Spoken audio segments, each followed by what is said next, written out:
Olá de novo, oitavo ano, tudo bom com vocês? Professor Alan aqui, para a gente começar a nossa trilha 2 e o nosso novo assunto de geografia.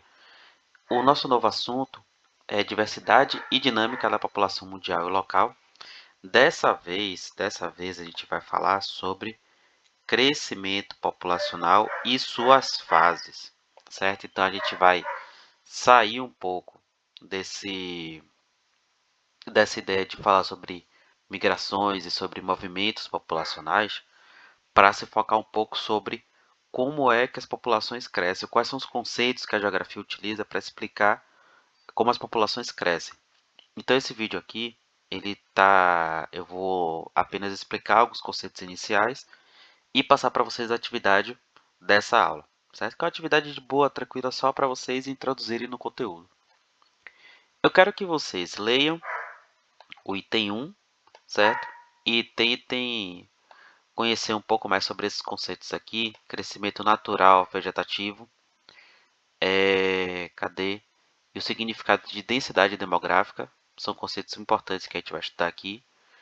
E também pirâmide etária, três conceitos que eu quero que vocês estudem, tenham um pouco mais de atenção sobre eles, certo? O que eles querem dizer? Crescimento natural ou vegetativo, ele está aqui assim, aqui ó, é quando a população humana ela cresce, quando a população humana de um local ela cresce por conta de índices de natalidade, certo? Ela está relacionada com isso, crescimento natural. Cadê o outro conceito que eu pedi para vocês? Densidade demográfica trata do conceito do número de pessoas que ocupam determinado território, certo? Então, é você pensar, por exemplo, que dentro de um território específico você tem tantas pessoas por metro quadrado, tantas pessoas por quilômetro quadrado ocupando aquele local. E aí isso vai também explicar um pouco sobre a vida de pessoas em determinado local. Obviamente, né? Cidades, regiões com uma alta densidade demográfica, ela tem um grande conjunto de problemas sociais e econômicos, como por exemplo, você ter problema de moradia, porque não vai ter moradia para todo mundo, pode ter problema de abastecimento de comida, certo? Então, o conceito de densidade demográfica nos ajuda a pensar sobre as regiões, sobre os locais onde essas pessoas vivem e os problemas socioeconômicos que essas pessoas também vivenciam. Pirâmide etária, por outro lado, ela vai determinar quantas pessoas de determinada idade existem naquela região. Quantas pessoas de determinada idade existem naquela região. E esse conceito aqui ele vai ser muito importante para economia, certo? Ele vai ser muito importante para a economia, por quê? Porque a gente vai definir a população economicamente ativa, as pessoas que trabalham, que geram riqueza e que pagam impostos para manter tanto as pessoas que não trabalham, as crianças, quanto também os aposentados, né? Pessoas mais velhas, pessoas idosas. Então são três conceitos importantíssimos para esse momento daqui, para a gente falar de crescimento populacional, certo? Nesse primeiro ponto, eu quero que vocês leiam também esse texto daqui. Muitos de vocês já falaram comigo na primeira questão lá da nossa primeira aula, sobre o quanto a população mundial ela aumentou do século XX para cá. A gente tinha uma dinâmica populacional. Demorou bastante, demorou séculos, quase milênio, para chegar em 1 bilhão de pessoas, e de 1900 para cá a gente já pulou para tá em 6 bilhões de pessoas, né, aqui no livro, mas a gente já pulou para 7 bilhões de pessoas no mundo inteiro. Então vocês percebem que a população mundial ela deu um salto de 1900 em um século que ela não deu no milênio inteiro anterior, nos 1000 anos anteriores. O que aconteceu? Então é isso que a gente vai estudar aqui.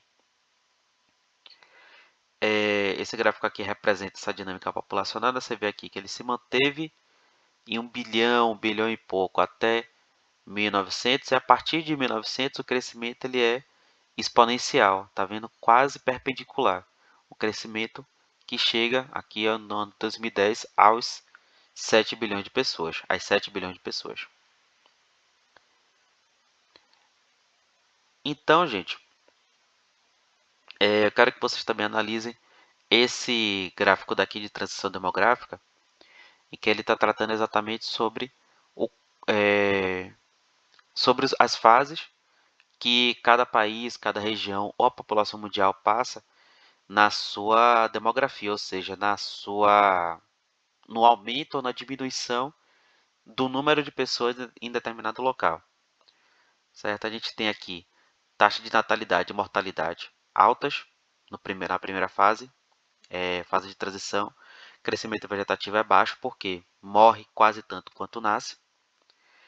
É a fase de aceleração demográfica, quando você tem uma alta natalidade e a mortalidade ela começa a cair.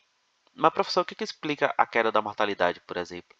É a oferta de comida, alimentos, remédios e tudo mais, certo? As pessoas começam a viver por mais tempo, a viver de maneira mais saudável por mais tempo e a morrer menos.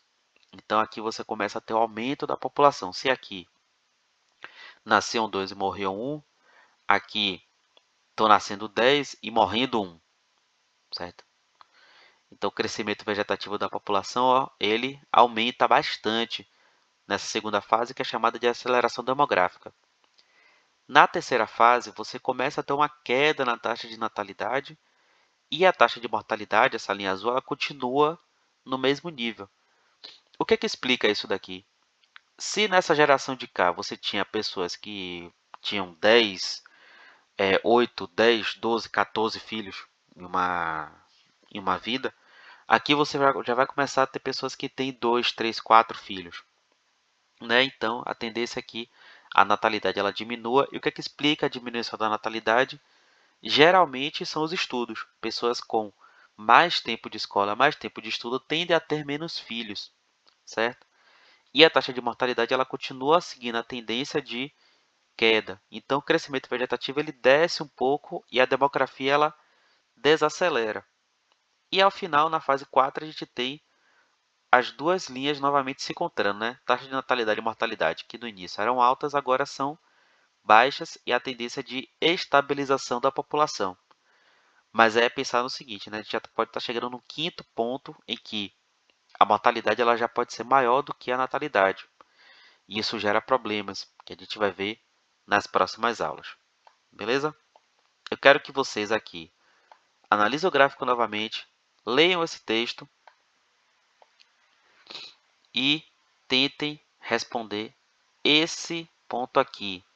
Responda no seu caderno construindo uma tabela com títulos e duas colunas. Na primeira, com o título Fases e a segunda, características. A pesquisa fica por sua conta. Sigamos em frente. Qualquer dúvida, eu estou por aqui, nos horários de aula e no plantão pedagógico. Um abraço a todos e todas e até mais.